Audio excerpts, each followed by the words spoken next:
Thank you for coming to the September 12th Avon Town Council meeting, and please rise for the Pledge of Allegiance. I pledge allegiance To the flag of the United States of America and to the republic for which it stands, one nation, under God, indivisible, with liberty and justice for all. Roll call, please. Greg Zuzen, Present. Don Loudon, Present. Bill Holland, Present. Jason Puckett, Present. Robert Pope. Present. First item on the agenda is the consent agenda. Anybody have any questions regarding the check register and minutes from prior meetings? I'll make a motion that we adopt the check register, the consent agenda to include the check register for September 12th and the approval of our minutes from the August 22nd council meeting as presented. We have a motion. Do we have a second? I'll second. We have a motion and a second. Roll call, please. Bill Holland, 4. Robert Pope, 4. Jason Puckett, 4. Don Loudon, 4. Greg Zuzen. 4.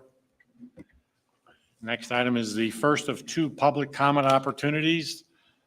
The public may comment on items on the agenda that are not a public hearing or on a specific matter within the council's jurisdiction.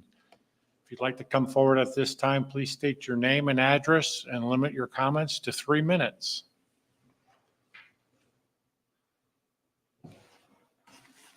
Just a heads up, you skipped the department updates, but I believe you can just pull them in next. Oh, it's next. Oh, my. Okay, we'll close public comment and move to department updates. Mr. Moore.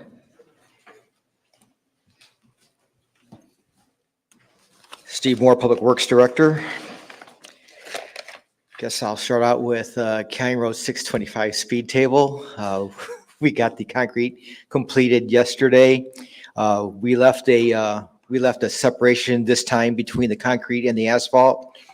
And yesterday afternoon or evening, when I went by to check it out before I went home at around 6:30, someone had moved the barricades again. But this time I had a moat, so they couldn't get to it. So we're fine. We had our first break on the first pour 2 days ago, broke at 3,500 PSI. And so we're looking for 2,500 minimum. So that did good. We'll break the other pour tomorrow and hope for that. Have asphalt on Monday, and then we should have her opened up. So be glad when that one's over. The community crossings project that's kind of associated with that same contractor is doing the concrete. He's doing curb ramps and sidewalk in Turner Trace right now, getting that ready for paving. Then he'll go to the next neighborhood, and so on. And then asphalt should start in about the next 2 weeks throughout the area. We are going to wait on 150 South until fall break to pave that, so we're not interrupting the high school traffic. Raceway Road roundabout, the right-of-way acquisition is going to start. They're going to start making offers, I think, next week. So we've been hoping for that for a while. So they're getting close on that. Angelina Way and County Road 900 East roundabout, they are in acquisition there. We're getting pretty close on that one. That should go to bid this winter. Still doing right-of-way, utility coordination with as well. So we're not as far along with the utility coordination as what I like, but we're where we can be. I guess the good news is Dan Jones widening phase 2. We are going gangbusters out there. We're doing really well. So I'm really happy with the progress. Weather's been kind to us lately. And so we're getting ready to do some, the last bit of stand-up curb out there. And then that'll allow us to then put down the next coat of asphalt. So everything will be covered in asphalt with the first layer sometime next week. And then we'll just keep on. And then after that, we then put the road curb and gutter on top of that asphalt. And then we keep on filling with asphalt until we're done with asphalt and driveways. And so we're making good progress.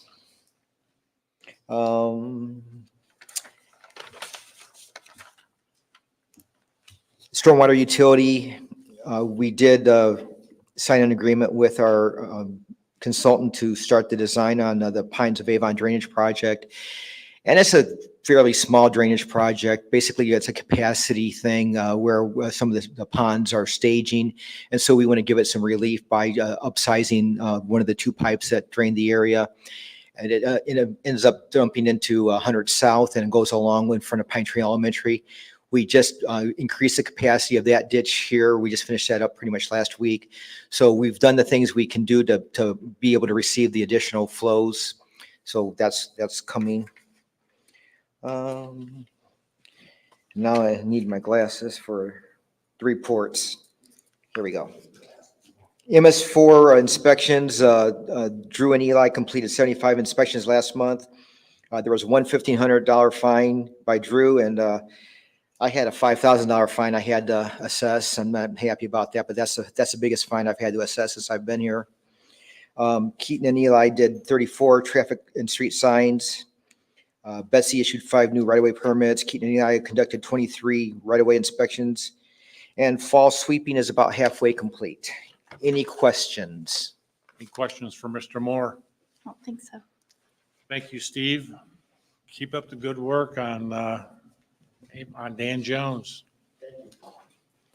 Shelby. Good evening, Shelby Pride, Parks and Rec Director.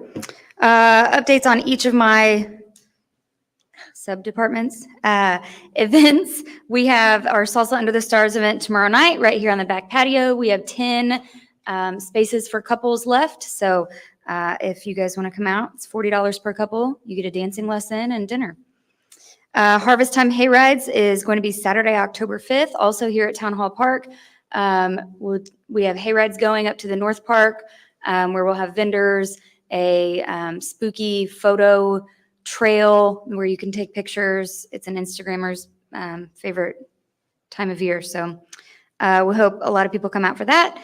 And then our next event after that will be the Veterans Day Drone Show on November 9th. Sports update, we've been making capital improvements to the new ball diamonds that we have acquired, as well as making some small improvements to the indoor facility before we get kids back in there and training. On the maintenance side, we've had a couple of resignations over the last couple months. So we have been in an interview process for about a week now and hoping to make a couple job offers here in the next week or so as well. The next Park and Recreation Beautification meeting is October 2nd. And then just an update from me, I attended a meeting with Linda and a Girl Scout troop, a few of the Girl Scouts and their parents down in Columbus to discuss possibly becoming a bee city and allowing them to do a legacy project. What is it called? Is that what it is? The Silver Award. Silver Award project of potentially doing a pollinator garden somewhere here in town. Thank you. Linda. Thank you, Linda Albrand, Planning Director. Just a note on our forms that I had updated you about the last 2 months. All of the planning forms are updated, new, refreshed, and now they all reflect the actual language in the UDO. So thank you to Paul for doing all those for us.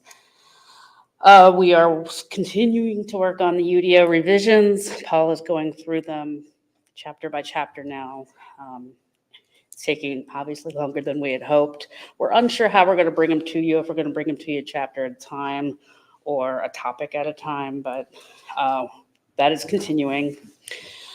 Plan Commission at the end of the month will have the 2 zoning amendments being continued.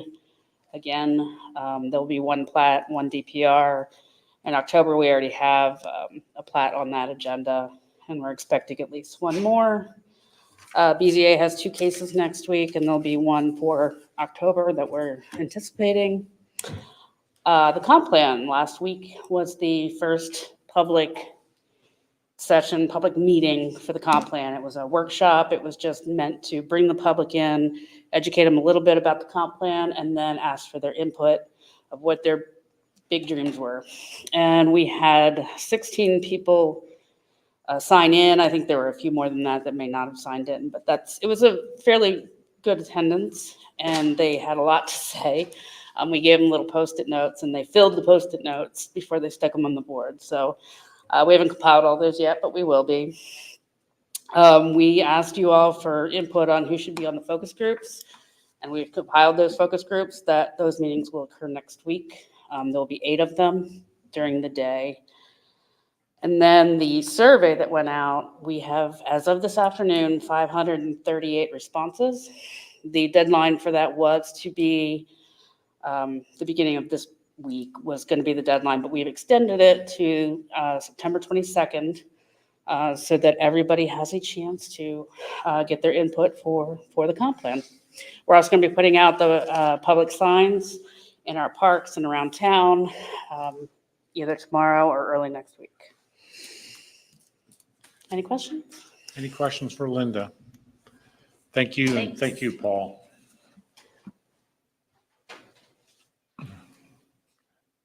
Chief Stoops. Good evening. Just a few updates here. Our officers participated in the Indiana Criminal Justice Institute OWI and school bus stop arm violation blitz last month.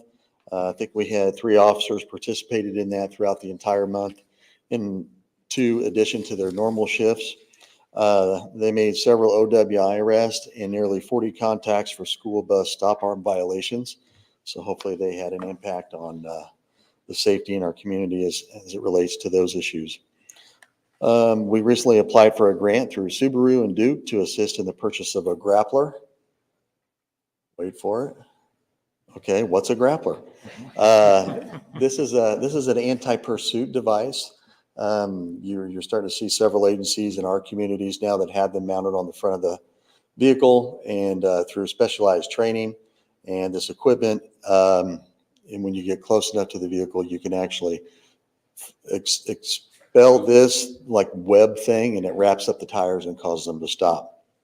So we're getting one if we can get this grant, because they're very expensive, just to see if it's something that we want to move forward with. Some other, like I said, other agencies have done this already. So we're excited to try it out and see how it works. And we volunteered Greg's car to be the bad guy car. I attended the RDC. The car's tuned up to catch me. Yeah, I bet.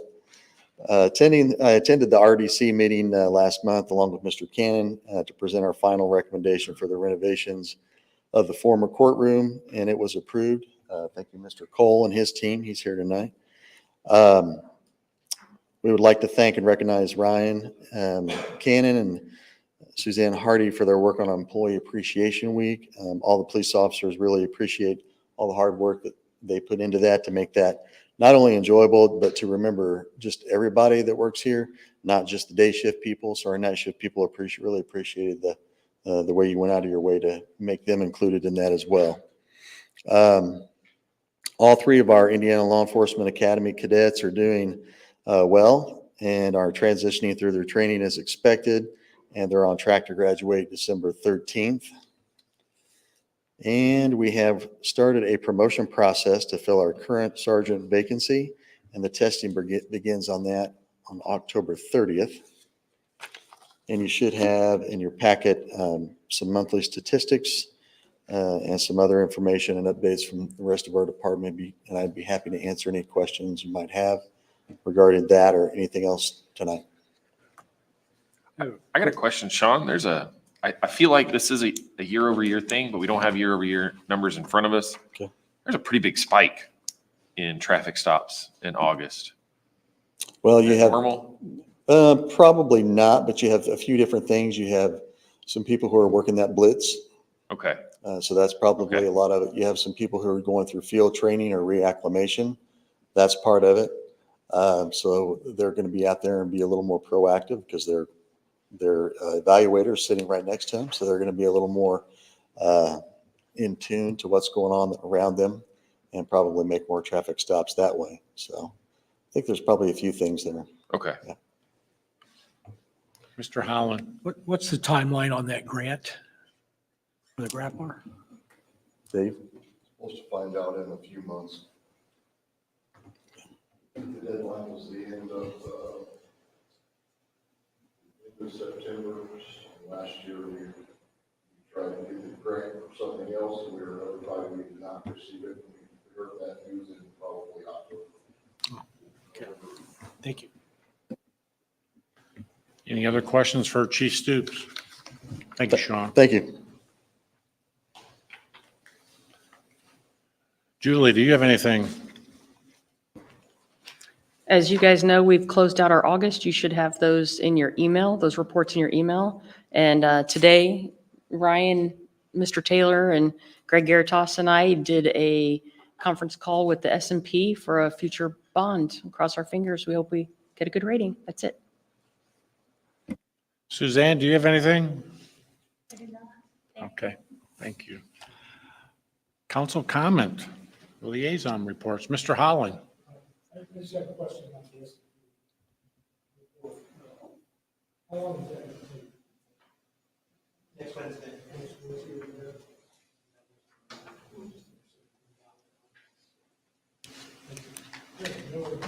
Okay. Dawn. Nothing. Robert? Don, Greg, and I attended that community meeting hosted by Meyer for their rezone proposal. We were sufficiently separated, Dan. I felt like there were some interesting takeaways from that. And then this past Monday, I attended the school board meeting. It was a relatively quick meeting for the school board, and it was all internal items. So, and celebration of students. Nothing, I think, relevant for us. That's all I got. Jason? Nothing new for me today. Okay. I did attend the August 26th Plan Commission meeting, and really there were 3 cases that were all extended or asked for a continuance. One was the Silver Springs rezone. One was the Washington Township Fire Department Station 145, and the other one was Wind Farms PUD amendment. As Robert indicated, I was at the Meyer neighborhood meeting. And then on the 15th, I attended the community public workshop that Linda talked about regarding our UDO update.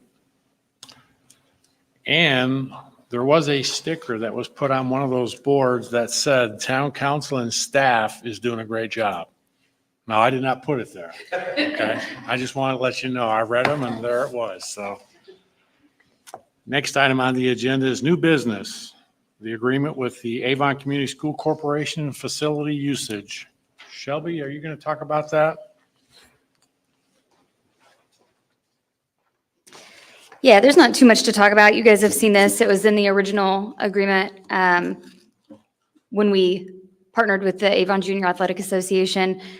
So it's taken us a little bit of time to work through this with the school's attorney, our attorney, and then departmentally. But basically, the school's first facilities lease that we adopted when we partnered with AJAA, now everything says Town of Avon instead of the Avon Junior Athletic Association or AJAA.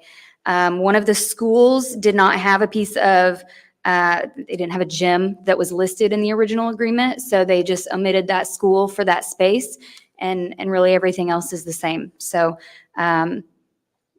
you guys each have a copy of this. Like I said, Dan has vetted it, and I guess we're just asking you guys to re-sign it as the Town of Avon, right? Did they extend it then to, looks here, it was from November 23rd or November 1st of 23 to October 31st of 26? That was the original agreement. So they have left this. Probably within the next 6 months, we need to initiate that conversation to talk about an extension or what this looks like, or redoing this entire lease. But they did leave the same terms Okay. on there. Any other questions for Shelby? That was my question about the dates. I didn't know whether we were going to move them out or whether this is the original 3-year period. And it is what it is. Yeah, that's the original. Yep. Any other questions? Somebody like to make a motion?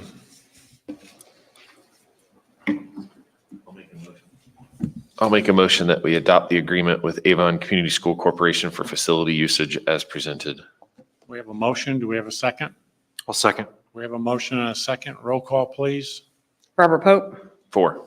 Jason Puckett, 4. Don Loudon, 4. Bill Holland, 4. Greg Zuzen, 4. Do we need to also approve for the clerk treasurer to make payments for that lease? No? Okay. Just wanted to make sure before I left. Thank you. Next item on the agenda is the food and beverage bond engagement letters. Mr. Cannon? Yeah, if you guys don't mind, I'm going to take all three of these together. You may want to approve them individually, but essentially all three of these engagement letters are for the food and beverage bond, which you guys will consider a little further down the agenda.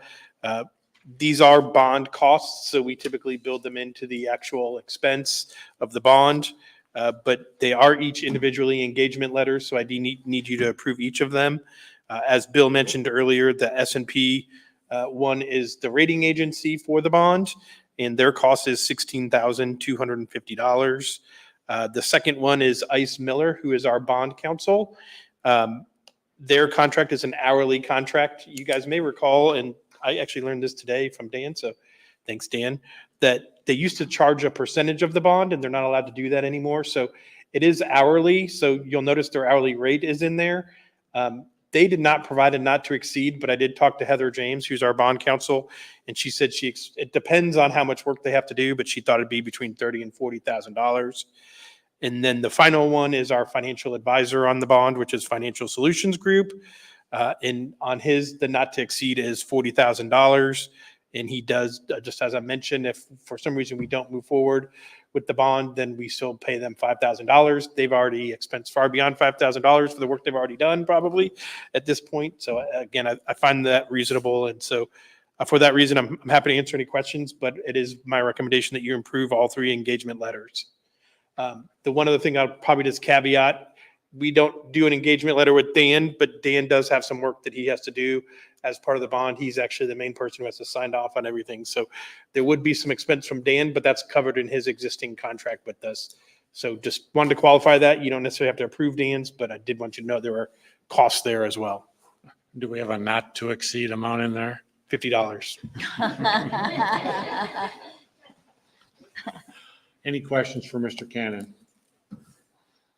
I would suspect that because they changed it from a percentage to an hourly rate now, we're going to save money. I can actually tell you that's true. Having been local attorney for bonds for a long time, when bond attorneys charged percentage basis, their fees were a lot higher, considerably, maybe twice as much. And so when that changed, when the SEC and the bond rating agencies got involved and said, look, we really need to just charge by the hour like you're supposed to, that did lower the cost for municipalities and schools that were issuing bonds. Of course, with that being said, I would say we have been lucky here for a long time. Ice Miller does fantastic work for us, and I do think they're worth every penny of it because they make everything easy. But yeah, their rate is very high. They take on risk. They really provide, you wonder what they do. They provide a tax opinion to every prospective buyer that buys these bonds that they are exempt from income tax. They assume a lot of risk, and that's why their rate's so high. Any other questions? Do you want us to approve these together or individually? You can do them in one motion. You can approve all three if that's what you'd prefer to do. If somebody would like to make a motion then to approve all three of these? I move that we approve the bond engagement letters from S&P Global, Ice Miller, and FCG as presented. We have a motion. Do we have a second? I'll second. We have a motion and a second. Roll call, please. Greg Zuzen, 4. Don Loudon, 4. Bill Holland, 4. Robert Pope, 4. Jason Puckett, 4. Next item on the agenda is the 2025 budget non-general fund presentation and discussion. Mr. Cannon. All right, so everybody get out your toothpicks and try to keep your eyeballs open. So I am similar to how I went over the general fund budget. I'm going to go over my summary. So before I go over my summary, just a couple quick information because I know This is a lot of information in your guys' packets, but the way we in particular do, especially the Parks Department and the Public Works Department, because they have so many different sources, I do what's called a program budget. So you'll notice in your packets, the summary of budget changes is what I'll go over tonight. The B is the Parks program budget, which then shows all the items we budget, but then shows which fund those items are paid for.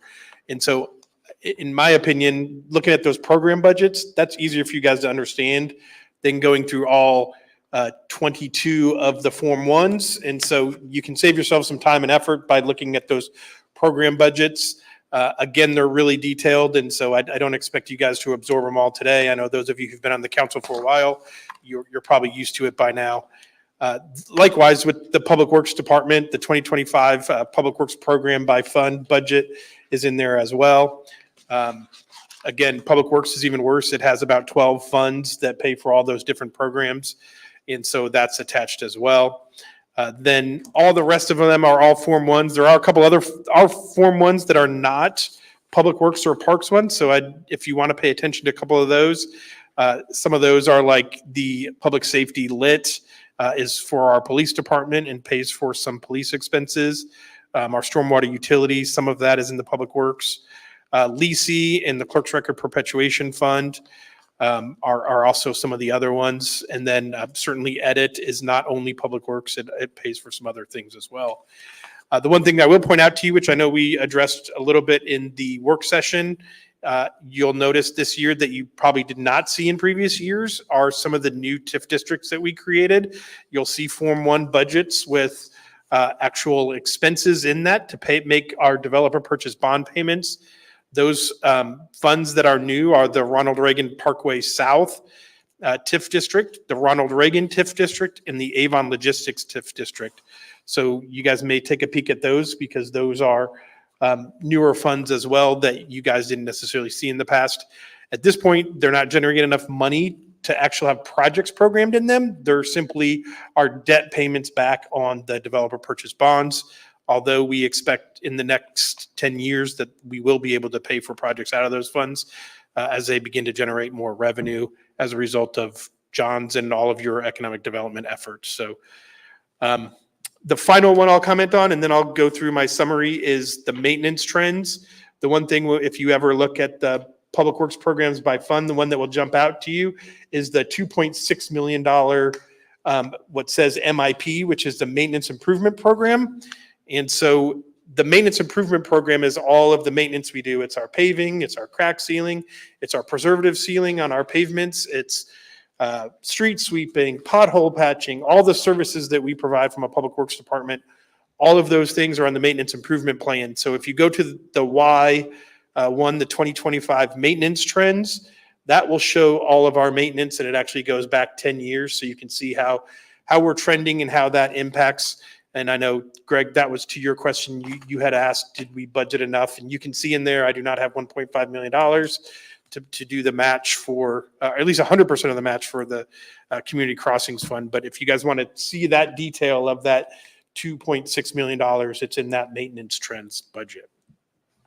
So with that, I'm going to try to do kind of a quick and dirty version of all of that and just kind of generalize some of the major changes or the major expenditures in some of those funds. So just like I did on the general fund, employees were showing a 3% cost of living increase for most town administrative positions. I qualified this with the general fund too. I'm trying to do an analysis of all of our town staff and how they compare across the spectrum. And I may at some point come back and recommend some different salary adjustments for them, but I'm still working on that. It does assume a 10% liability insurance increase placeholder. I have not amended these yet. So I shared with you guys at the last meeting that our health insurance is 3% increase. These budgets are still reflecting a 10% health insurance increase. So I'll make that change before you guys do final adoption. I'm going to go through some of the parks things. Food and beverage, just as a little summary for people here listening, the food and beverage fund is an excise tax that we get on food and beverage expenditures. So in a restaurant, it's a 1% sales tax essentially. And so that pays for, we can only use it for parks and stormwater. And so we use ours for parks because we have our stormwater utility for stormwater. The major thing we've talked about tonight is the $4 million park improvement bond. It has our debt service for that. We've put in funding for the preliminary design for the White Lick Creek Bridge and starting the conceptual, or actually the preliminary design for the Summerlot Park. I actually submitted an application today, and Greg kindly came in and signed a funding assurance letter. We've applied for about $4 million for the trail connection from the Town Hall Park and then the bridge over the White Lick Creek. Our match to that project would be the TIF funds as Easton Gray starts generating that TIF. But we've got funding in there to start that design work. That is very sensitive, so it'll take us a long time. We applied for the funding in 2029, so it'll take us some time, but we do have some design work in there. You'll get a trend through here from all of our parks. One of the biggest things we hear from the public is they want us to build more trails and sidewalks, and so the town council has committed a lot of money over the years to investment in trail and sidewalk design and construction. We're continuing to do that next year. Shelby has shared with you guys the lease payment for the indoor facility for our sports programs. We've got money in there to pay for that lease payment. Updated security equipment and wayfinding on our trails. Shelby's working on enhancing the safety on some of our trails with wayfinding and signage and security equipment. We've increased funding for additional programming and events. As you guys know, we've added the drone show to our program, so that is a substantial cost, so we've increased that. And then we're always continuing to try to replace and rotate some of our equipment. And so next year, we're proposing to purchase a new RTV with snowplow and purchase a new mower. The next one is the Parks Impact Fee. And as you guys know, the Parks Impact Fee is revenue. Every time someone applies for a building permit, they pay about $1,300 into our Parks Impact Fee, which is supposed to be for future development that's needed as a result of new growth. And so in the Park Impact Fee, we're continued investment in trail and sidewalk. Remember, there's 4 things the recreation impact fee can be used for. Actually 5. Parkland, trails, shelters, pickleball courts. Maybe it was only 4. Maybe I was wrong. 4. Pickleball courts we added. Yeah. Shelter, playground. Yeah, playground. 5. I was right in the first place. There we go. We are continuing to work on funding the RIF study update. We have some money in this year's budget, but it may carry over into next year. So as a result of adding the sports program and the additional parkland we've bought for sports, we want to revisit our impact fee. And so in order to do that, we have to go through that process again. So we've also budgeted money to do that. The Parks Recreation Fund is actually our sports program. So everything in the Park Recreation Fund is for our, like I said, sports programs. Includes our funding for personnel, funding for groundkeeping, equipment, uniforms, awards, trophies, and things for all the kids that participate. Also, you guys just approved the facility rental for the Avon schools. So that's in there. Tournament expenses and league fees. We also have some funding for grounds and facility capital improvement. I'm a little disappointed Steve didn't bring it up, but Steve did a fantastic job and got the millings from the Dan Jones project, and they hauled them over to the north sports fields, and the parking lot looks incredible now. You guys will not, I know the road's closed, so nobody has seen it, but when you see it, the parking lot looks 100 times better than it looked. And so Steve and Shelby were super creative and found a way to do that at a really low cost. So, yeah, Shelby, she contributed something, so. I have a question. Sure. You're above, you said in your food and beverage parks includes lease payment for indoor facility for sports programs. Why wouldn't that be down underneath your park recreation fund?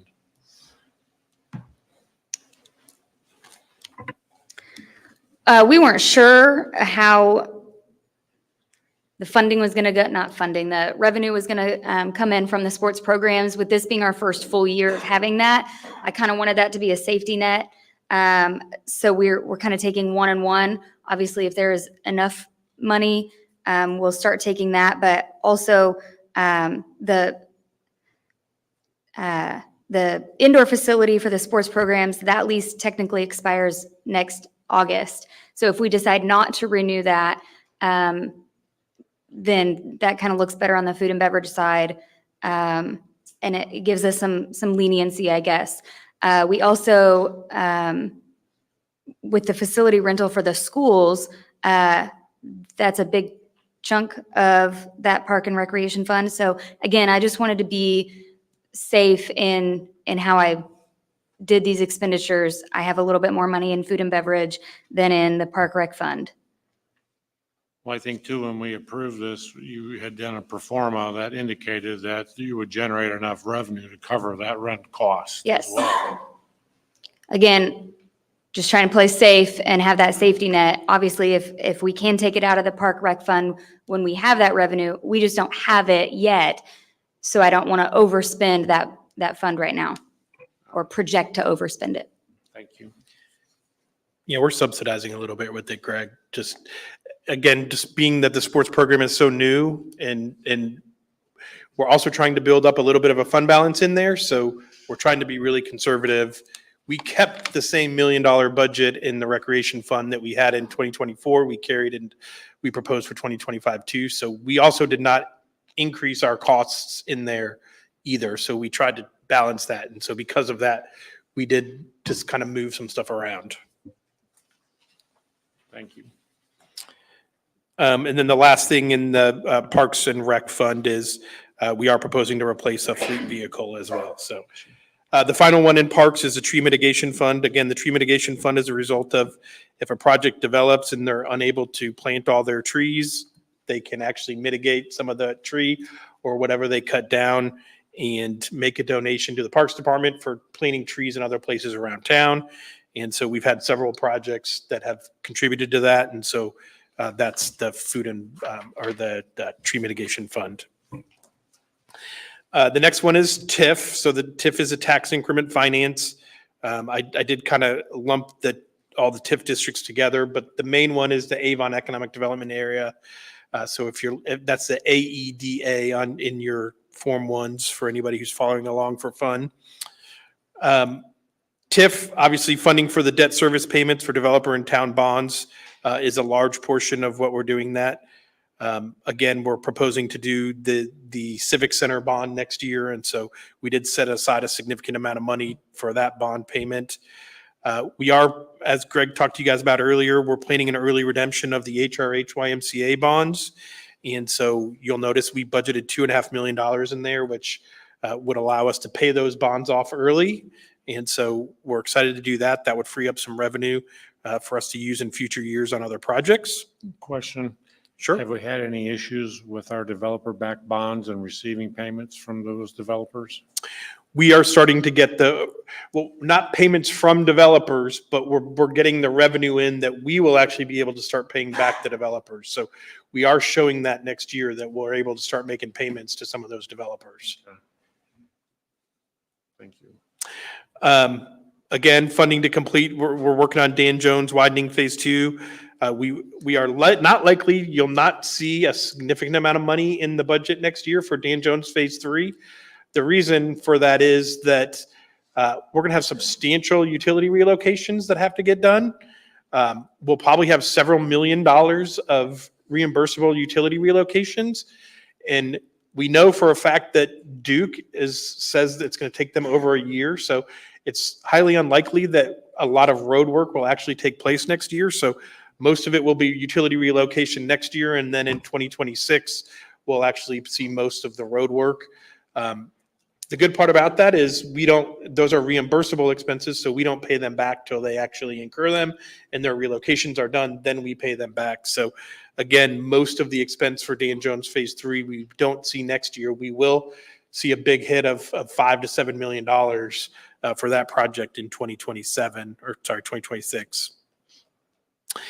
Again, we talked about paving in the TIF district. We try to do that every year, and Steve does use that money as a match for the community crossing matching grant to allow us to keep the roads in good conditions in our TIF districts. We also have some funding towards the County Road 900 East and the Charles Nelson Drive roundabout. We did talk about the GO bond, a portion of the GO bond would fund that project as well.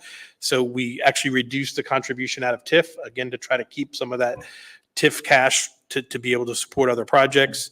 We do fund, the RDC has agreed to fund school technology, so we do give the school corporation some money. And then if you guys recall, we've also agreed to fund about $1.5 million towards the Dan Jones Road project so that the bridge on Dan Jones matches the Avon Avenue Bridge. And so we have $750,000 expense for that this year, and then $750,000 next year. So that's the TIF fund. Cumulative. You have two line items here that don't have any dollars in them. One of them is streetlights and APD remodel of the court space. Yeah, we're doing the APD remodel of the court space this year. That's what Sean was talking about earlier. The street lights, where did you see that, Greg? Are you in the program budget? Underneath school technology of 100,000. I think we had done that in the past, but we're not proposing any funding for that this year. So that, I think Just that's why remove they're those blank. items. Yeah, I can take them out. On the cumulative capital development, again, we have a specific tax rate that the legislature has allowed us to charge up to a 5-cent cumulative capital development. So again, as our assessed value grows, this grows as well. And so this is one of the big things that has allowed us to get some relief in the general fund, because we've moved our police vehicle purchases and leases into CCD. And so those are out of the general fund now. So the biggest thing CCD funds is our road maintenance. And then, like I said, purchasing police vehicles and upfitting. And then we also pay for some of the town vehicle replacement program out of the CCD. Public Works, this is a lot of the other funds kind of just lumped together. I talked earlier about the maintenance improvement plan. We have increased the funding in the maintenance improvement plan. And Greg, that was to your goal of trying to have as much as we could to match towards a community crossing matching grant. However, we don't have enough funding that I can get to that $1.5 million, like I told you, unless you guys want to reduce some of the other programs that we're doing. Again, funding for the Raceway Road and County Road 100 North roundabout. I talked about that already. Funding for the ADA plan. We do have an ADA transition plan, and so we try to fix ramps and do things around the community that we know need to be addressed for ADA. With the new middle school opening, we need to put up some new flashing beacons. And so we budgeted to do that at Middle School West next year. So that's ready to go when the school year starts. Also includes Steve's working on a safety improvement at Avon Village Parkway. Basically, as you exit out of the Walmart there on Avon Village Parkway, we've had some pretty bad accidents in that area. So it's an area we've identified as needing some safety improvements. So Steve has some hopefully creative, low-cost ideas to increase that as well. Steve has also, you guys will recall last year, Steve applied for some grant funding for emergency preemption upgrades and signal safety enhancements. We weren't able to get that grant, so we did budget some money to do some of those things in this year's budget. Economic development. So again, economic development income tax is an income tax fund that specifically goes towards, it was supposed to go towards economic development, but a couple of years ago, they actually changed it and it can be used for whatever you want. But for the most part, we use it for economic development and things to support the town. We do have job training incentive program. If you guys recall, that was one of the commitments we made to Sephora. So there is some money in there for that. I continue out of hopes and dreams of maybe one day doing a reorganization study or financial analysis. We do budget for that every year. So I think this is probably the third, fourth, maybe fifth year in a row we've done that. But it is in there in case we're able to make that work or progress in some way. We do support some of our community organizations like the Chamber of Commerce, the library, and the Hendricks County Economic Development Partnership. All of those funding comes out of the economic development and income tax. We did increase some funding for police technology. Again, this is another way we've kind of tried to help the police department get some of their capital improvements out of the general fund and put it into these funds. The police kind of use it in different ways. Sometimes it's laptops, sometimes it's new radios, whatever it may be that the police department moves. This is one we can talk about at some point if you guys want. I know we've just started the Make My Move process. We do have our first official mover who I think moved this week. So we have our first mover. That's 1 out of 10 that they owe us. So we'll see if we want to continue that program, but I have budgeted to do that again next year if we want to do that. The next one is one that we do our HSA contributions out of edit. I have proposed this year to increase our HSA contributions. So in the sustainability analysis, it actually recommended that we do 4% raises for our employees. Obviously, I'm only recommending 3. So one of the things I was trying to do to supplement that would be to reduce some of the health insurance costs for our employees. And so the way I've done that is to propose increased contributions to their HSAs. Currently, we do $750 to single and $1,500 to family. So I've proposed going to $1,250 for single and $2,500 for family. I also have included funding for improvements for County Road 900 East and Charles Nelson Drive. It's contributing some money to that project as well. It also includes some funding for the maintenance improvement plan. Also funding for several services, economic development, consulting. I think John talked to you guys in the edit budget.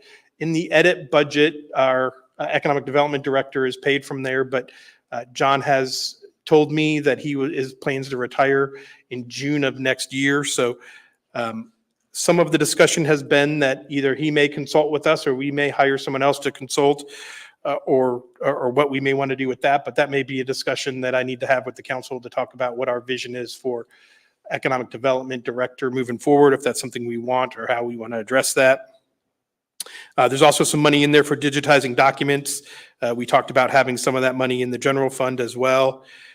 Then something Steve and I have been working at, which I think would help you guys make decisions on contributions or what you're actually paying towards road improvements, is life cycle modeling. Steve and I participated in a kind of like a webinar about life cycle modeling, which actually projects your pavement conditions and would actually analyze how much you actually spend and how that would relate to your life cycle costs for your roads. I think it would help you guys make better decisions on how much money to spend. I know we kind of just like throw a dart at what we're spending on road maintenance, but that life cycle modeling would help us be a little more definitive.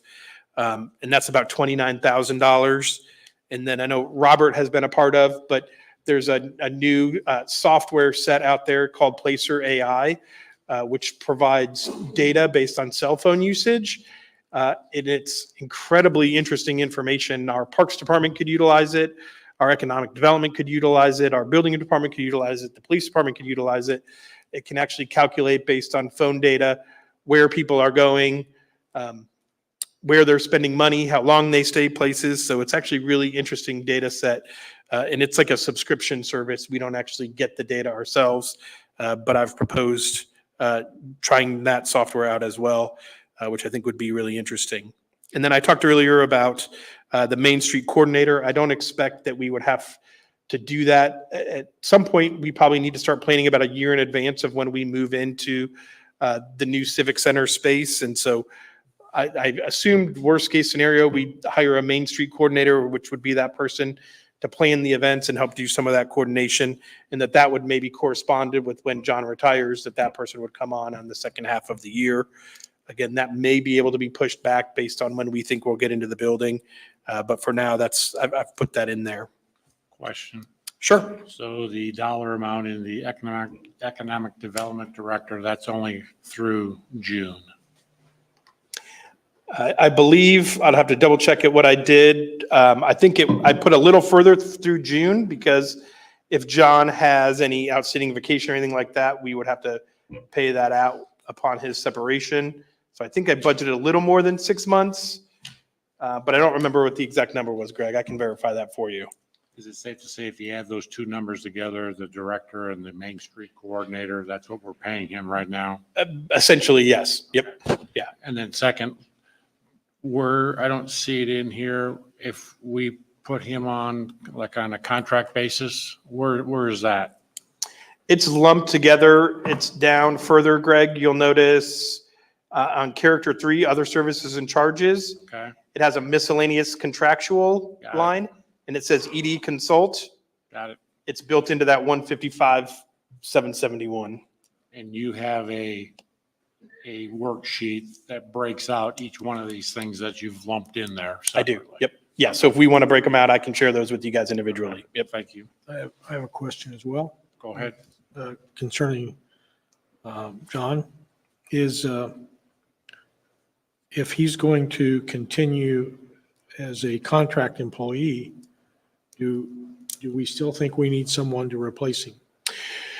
No, probably not. And that's what I think the discussion we need to have is where we see and what we think we need to do over the next couple of years for economic development, and whether we need a full-time position and that's what, the way I've actually budgeted, which is to your question, Greg, I've budgeted a full position for an economic development director for the whole year.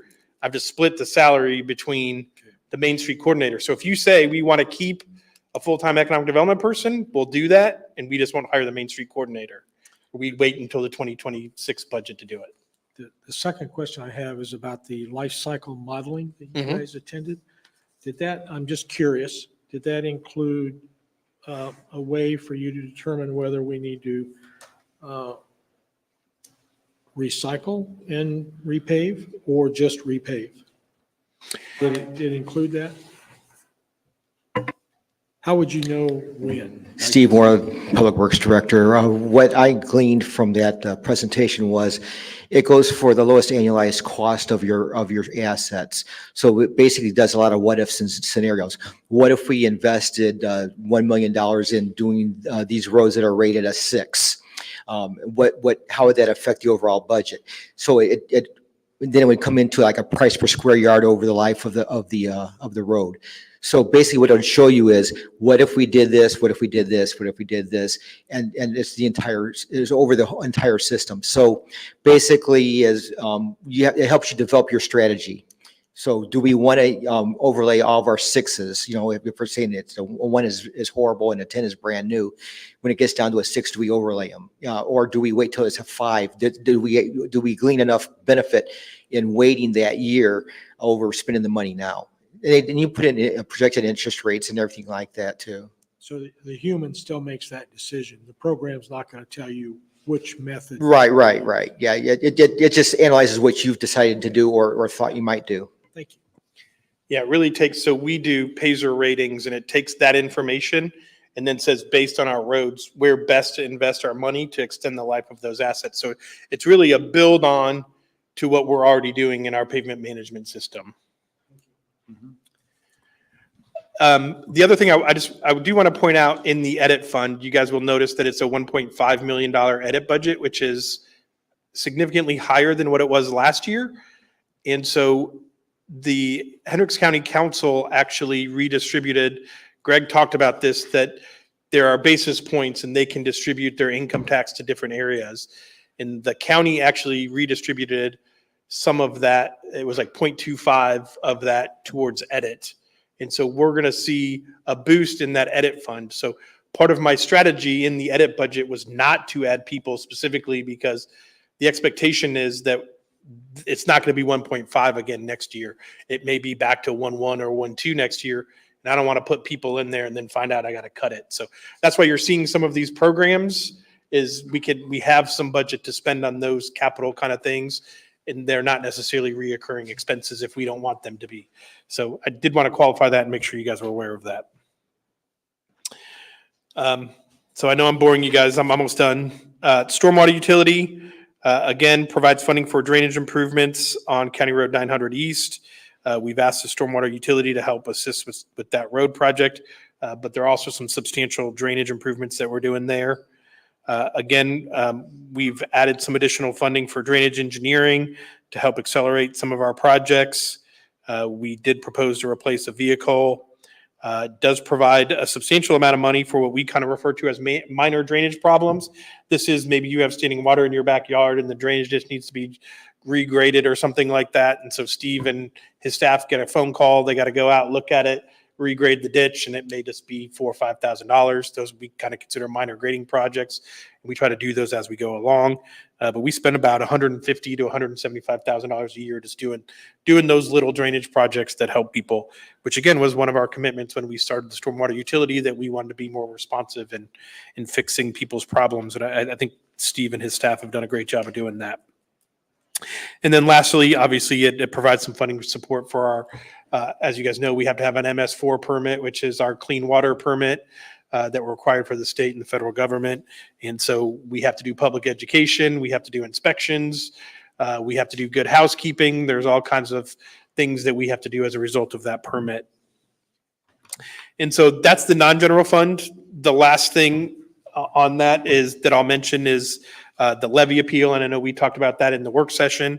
And you guys will take action on this in a little bit, but we are planning or requesting that the town council approve a levy appeal of $524,000. And so as I did this last year, we identified if we get the levy appeal, how are we going to spend that money? And it's basically kind of a reverse list. Number one is if we get the money, that's the first thing we want to use it on, and so on and so forth. And so if we don't get as much as we get, we work backwards from that list and cut whatever we have to based on what we get for that levy appeal. So I do need to work out. I know I have the two in there already, hiring the 2 police officers, and we budgeted 50% of operating cost for the Civic Center per Greg's recommendation. So those 2 I have in there. The other, I still kind of need to identify what those expenses are. And probably when you guys see that at your next meeting, I'll have all those identified. I'm happy to answer any questions. Questions from Mr. Cannon? Historically, this is not a high. Sorry, historically, this is not a high levy appeal amount. Is that correct?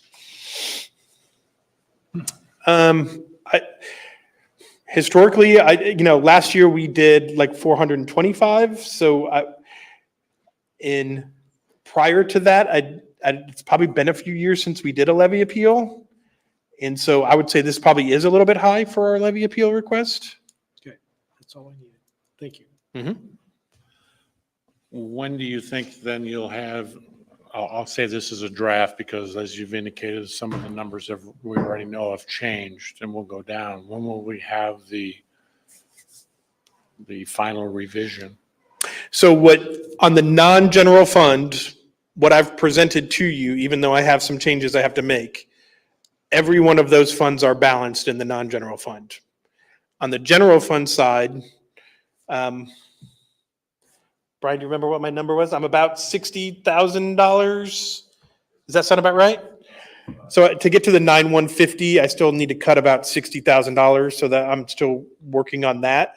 My goal for all of this is to basically bring you guys a budget. Your next meeting is your public hearing on the budget. So my goal would be to bring you guys a balanced budget, or all of the budgets to be balanced at Greg's recommended amounts at your September 26th meeting. And then my only other comment is, as I review the check registers every meeting, I hope we're going back and, like we have landscape company that does things for us, and throughout the year, we add additional duties to that. Do we need to revise or review that contract to make certain that we're not overpaying somebody?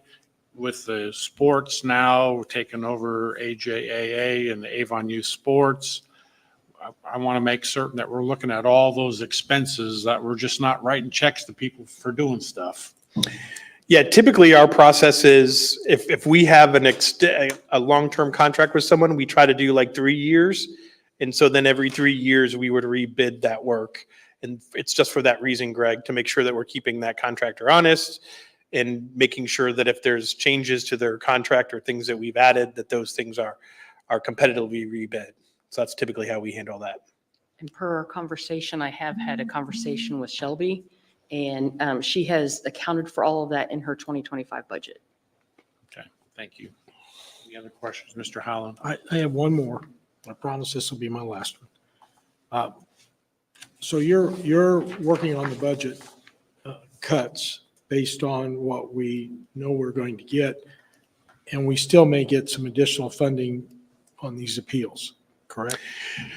No, so like the $9,150,000 budget that we're proposing in the general fund is assuming that we get those appeals. But what are you doing now to balance our budget if we do not get those appeals? Well, I haven't done anything yet, so I'm not sure. It just depends. Sometimes we move money around between funds. So we may say, all right, I got to cut 10,000 here. So I'm going to move it to here and move it around. I know, like, I had a conversation with Brian. We didn't cut anything from the police budget, but we identified some things that he wanted to do next year's budget.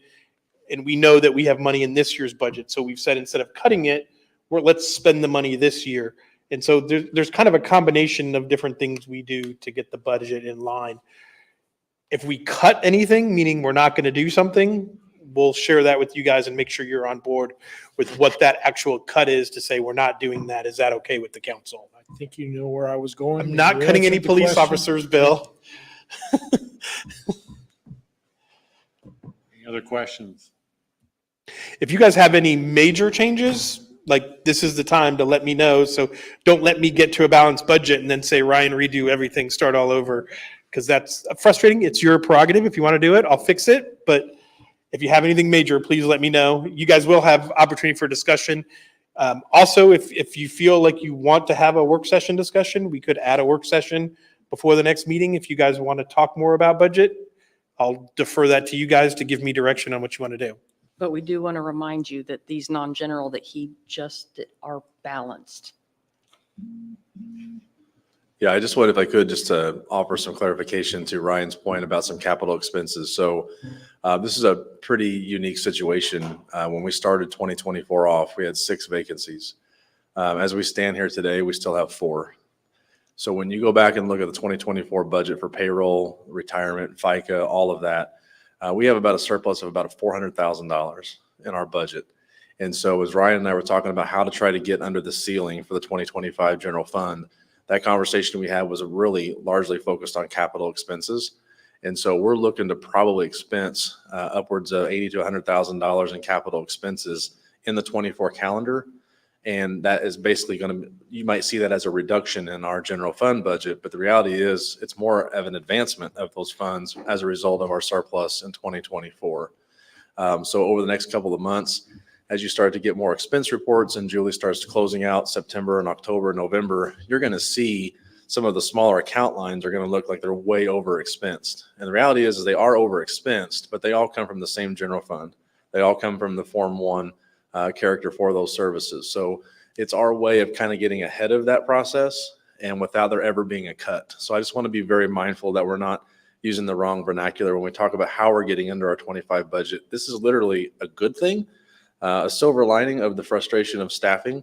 It's a silver lining to the fact that we're able to kind of get an advancement of those funds now. Let's get ahead of the curve on the capital expenses. And we like that because it's not a personal services, which is obviously the biggest drain on our financial hardships for sustainability. So I think Greg Garitas would probably be happy to hear that too. So when you hear about us expensing now, I just encourage you to please keep the perspective that that's a good thing and it's not a cut. We're not going to go without our equipment. We're not going to go without safety standards. We're not going to go without our staffing members that we're looking to add. And so Ryan and Julie have been very supportive of that. And trust me, we have the capital expenses that we need to make, and we'll be making them in the next couple of months. So happy to answer any questions. Appreciate the support. Bill, you had any questions?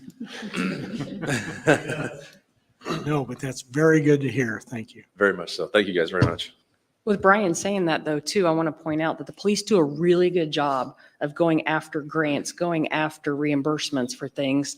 I just got an email from Brian, I believe earlier this week, talking about money that we will be getting reimbursed for. The Operation Pullover that we're a part of, we get some money back for doing those things. So it might not be reflected when you're looking at your expense reports. Make sure you're also looking at your revenue reports. It's because it's not going to reflect that until we do a reappropriation at the end of the year, but they're very good about getting a lot of money back to us.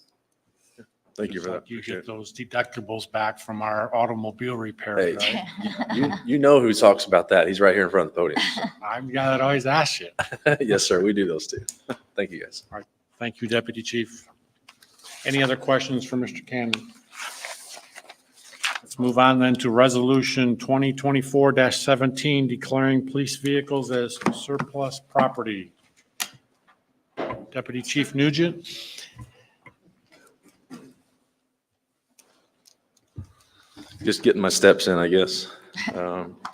Pretty simple process that we have here. Just if you're not familiar with it, we typically find ourselves relinquishing vehicles from our fleet, a couple of them a year. Over the last several years, as we add officers, we don't necessarily release as many vehicles. We try to keep our fleet built up for repairs and maintenance issues. So this year we have 2 vehicles.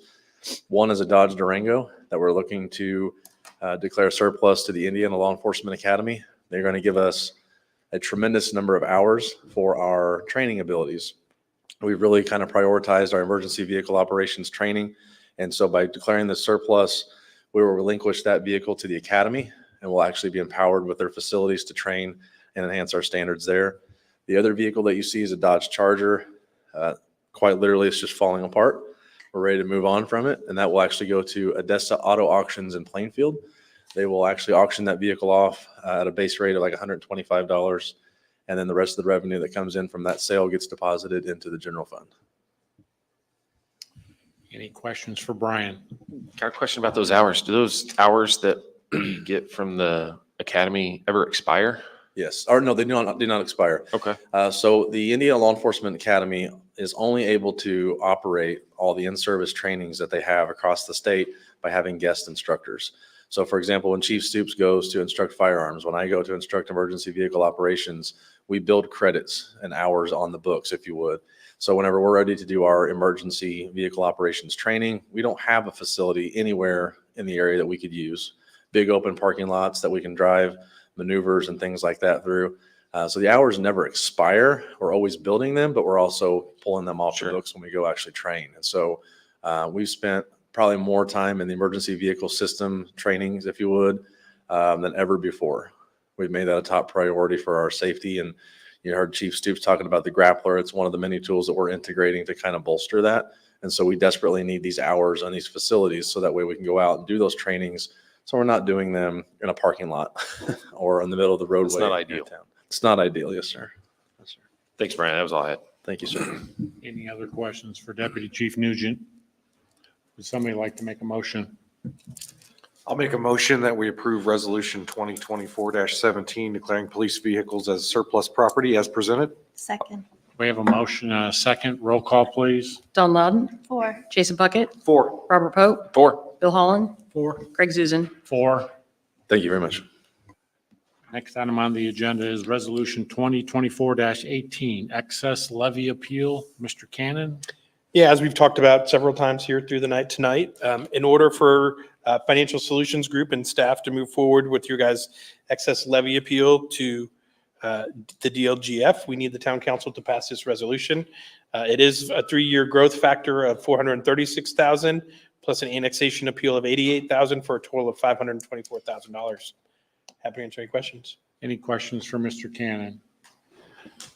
If it comes down to like a negotiation with the DLGF on this, is like this annexation appeal of 88,000, is that something we could just say, we can eliminate that? I'd love it if it worked that way, Greg, but it is not a negotiation. We Okay. get told yes or no by the DLGF. All right. Any other questions? Would somebody like to make a motion? I'll make a motion that we adopt Resolution 2024-18, excess levy appeal as presented. We have a motion. Do we have a second? Second. We have a motion and a second. Roll call, please. Bill Holland. 4. Robert Pope. 4. Jason Puckett. 4. Craig Zuzen. 4. Don Loudon. 4. Next item is Resolution 2024-19, fund balance targets.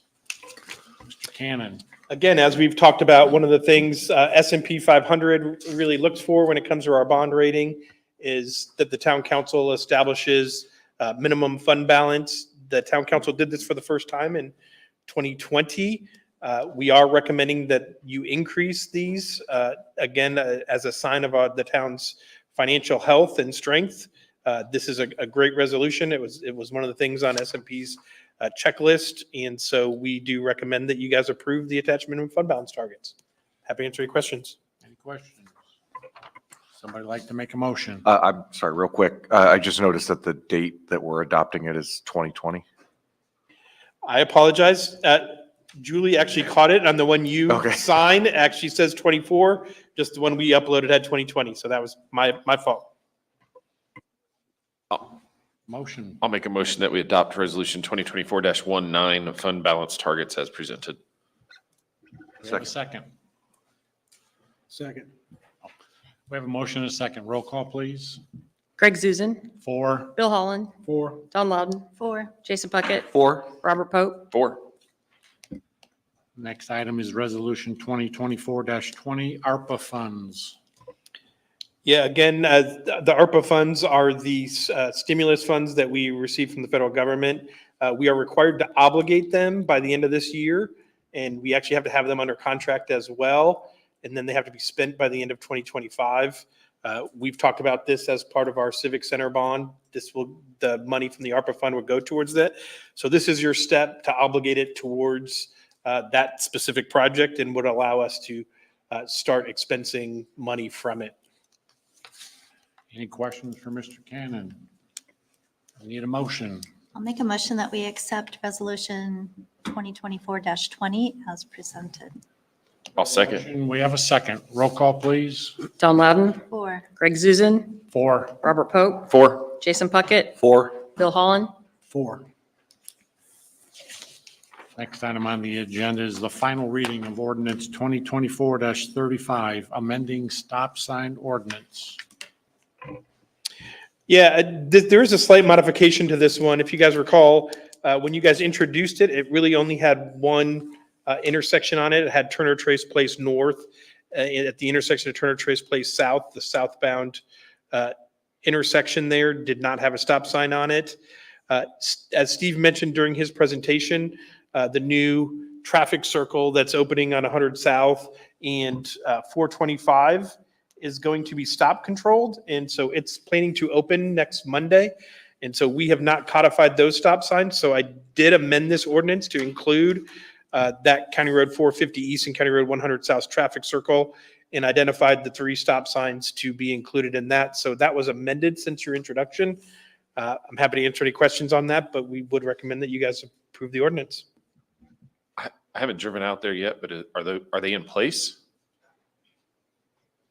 That traffic circle?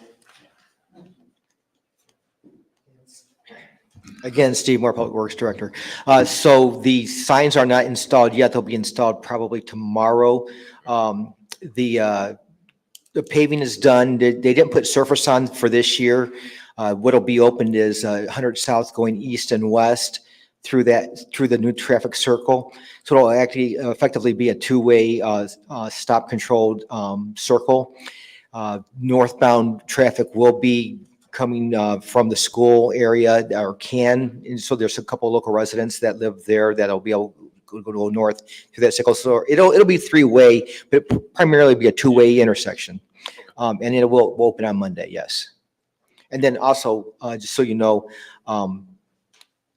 it'll be 1-way northbound on 425, probably through the end of the year, if not till next year. Thanks, Steve. Any other questions? Somebody like to make a motion? I'll make a motion that we adopt ordinance 2024-35, amending stop sign ordinance as presented. We have a motion.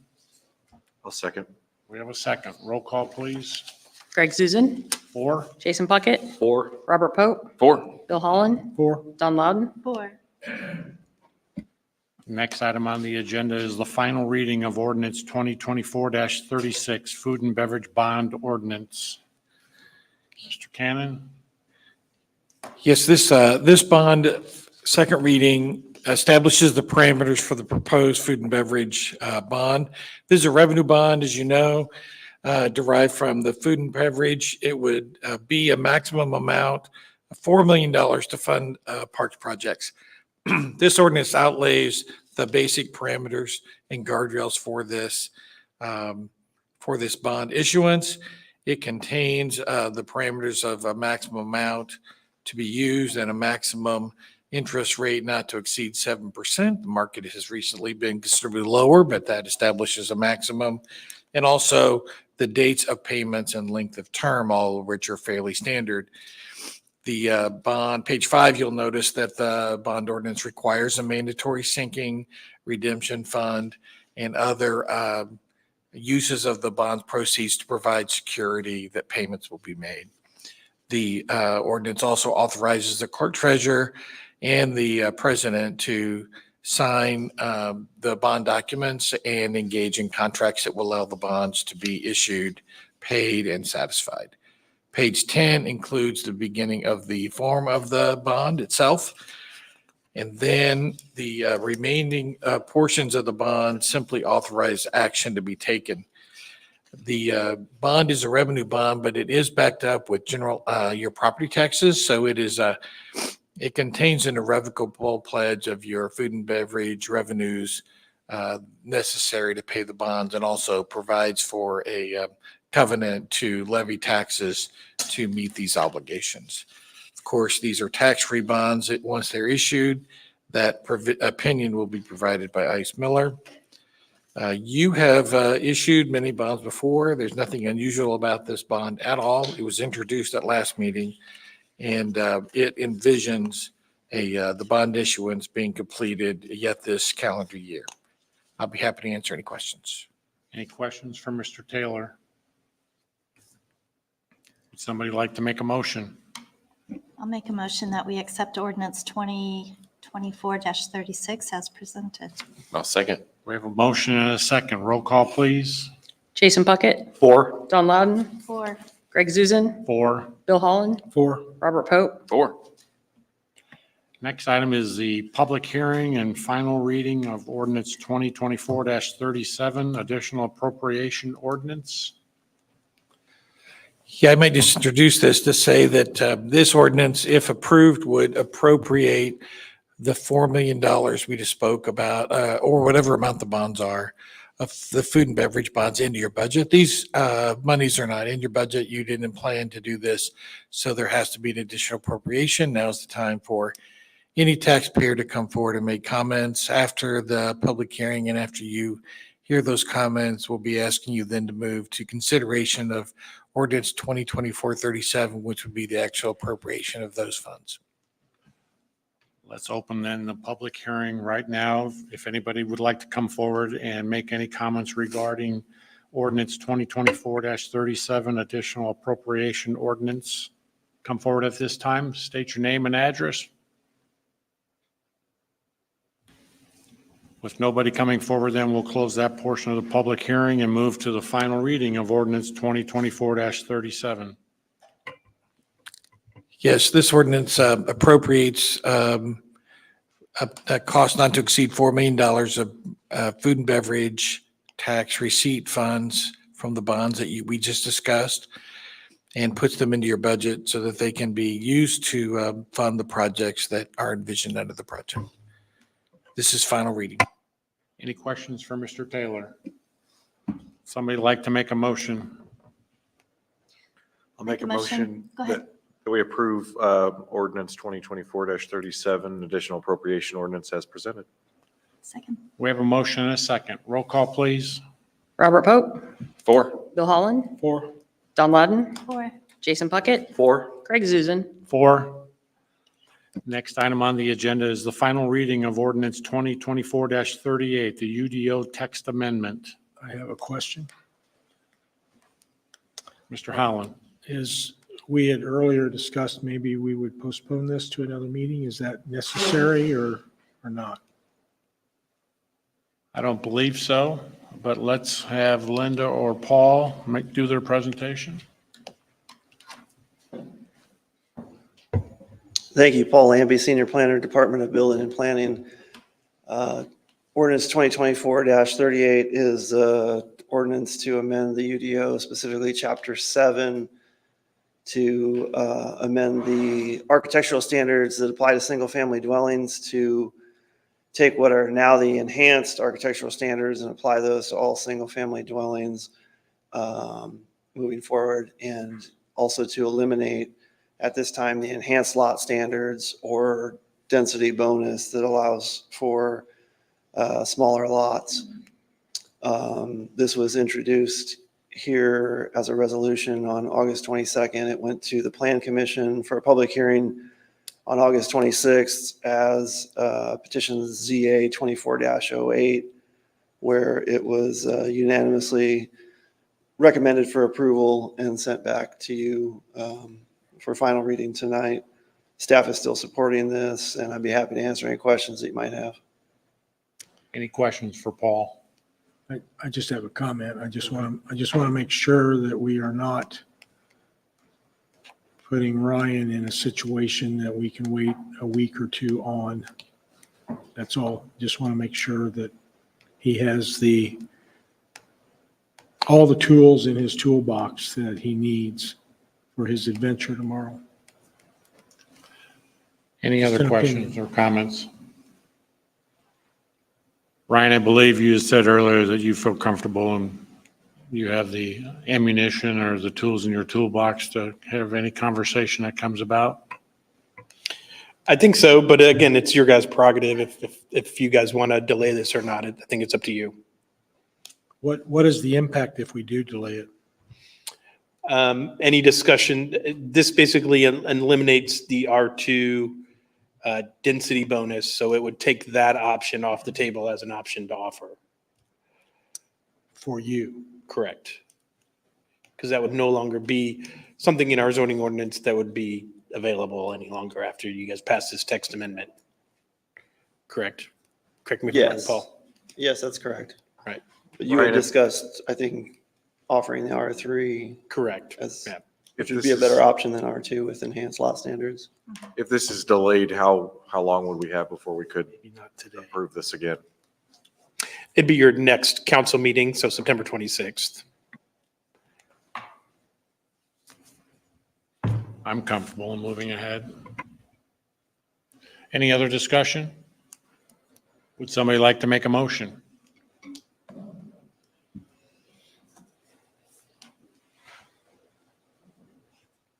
I don't usually do this, but I'll make a motion to approve ordinance 2024-38 UDO text amendment as presented. I'll second. We have a motion and a second. Roll call, please. Robert Pope, 4. Bill Holland, Against? Jason Puckett, 4. Don Loudon, 4. Greg Zuzen, 4. Next item on the agenda is introduction of ordinance 2024-39, general obligation bond ordinance. Mr. Taylor? Yes, this ordinance establishes the basic parameters for what would be known as the 2024 General Obligation or GO bond. This bond, proceeds from this bond would be used for road projects. As was explained earlier tonight in the budget meeting, you'll see in this ordinance, this anticipates these bonds to be sold and to have a maximum rate not to exceed 7%, to provide for semi-annual payments, and have a maturity date no later than February 1, 2040, although a much earlier date may be used, and your financial consultant will ultimately shape and make a recommendation on that prior to issuance. If you look at page 6, you will notice that these bonds do have a redemption option, which is important. In the event that the interest market changes dramatically, it allows you to address possible refunding to obtain a different interest rate. It also does have the feature of a mandatory sinking fund that you also see at the bottom of page 6 that provides security for the payment of these bonds. The form of the bond is on page 12, and the final provisions of this ordinance authorize the sale of bonds and empower the clerk, treasurer, and the president to sign any and all documents and enter into any contracts that provide for the proper issuance of these bonds. This is a general obligation or property tax bond, and so page 21 of the ordinance contains the appropriate tax covenant, which says that you will levy appropriate property taxes sufficient to pay the bonds. Of course, these bonds are relatively small, and you would certainly have appropriate property tax collections based on your historic numbers to pay such a bond. This is introduction only. I'd be happy to answer any questions. Any questions for Mr. Taylor? My only question is the interest rate is not to exceed 7%. How did we come up with that? And was Mr. Garitas part of that discussion? Yes, Mr. Garitas, our bond attorneys, and generally speaking, our underwriters' input as well. They typically look at what they believe the market will be for the time of issuance, and they do put a cap on there. Bonds of this size, which are relatively small, depending on duration will really matter if this repayment period is shortened, but municipal bonds of longer term have had higher interest. So this may be a lot lower interest when it's all said and done, but it just establishes essentially a cap on interest. I think what, at the time that this recommendation is formulated, it's very simply market average +2. It's what I think you're seeing. But actually, the market, when the offers are made in the market,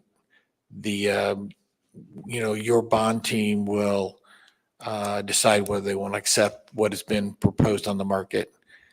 My recent sales of bonds would indicate that the rates are much lower than 7%. I would say lower than 5%, but the market changes every day. When we come back for the final reading, that number will probably go down. No, I don't think so. It's not really the purpose of it. You're selling them on the open market. What you're telling your underwriter is you go out and get the best price you can, and then we have a phone call. The bond team, we have a phone call at that time, and Julie's a part of that, and then a decision is made whether to go forward with those bonds. But this merely establishes for the taxpayer information about what you plan to do in borrowing money. Thank you. Any other questions for Mr. Taylor? Is there just so we're on the record, is there a prepayment penalty on this bond? I know that we're looking at paying our HRH bond off early, so I just wondered if there was a prepayment on this one. No, again, the final structure of the bond is not complete, but in general, you'll see in both these bonds a right of redemption. That's what that really means, is the right to repay early. In most bonds, the buyers of bonds want a guarantee of a certain amount of income. They want a guarantee of that. So I think you'll see in these documents that generally speaking, the right to redemption comes in 2030. And then you can always redeem them and refinance them, pay them early, or even defease them, which means you pay the trustee. The trustee doesn't pay the bondholders. The bondholders get their money just as they normally would, so they don't even know you have paid off all the money. And the bonds provide all the flexibility of what I call the back end of this transaction, provide for that, and there's absolutely no penalty. There would only be a penalty if there were an early redemption, which would be prior to 2030. Thank you. Any other questions for Mr. Taylor? Let's then show for the record that ordinance 2024-39, general obligation bond ordinance has been introduced. And let's move to the introduction of ordinance 2024-40, additional appropriation ordinance. Mr. Taylor.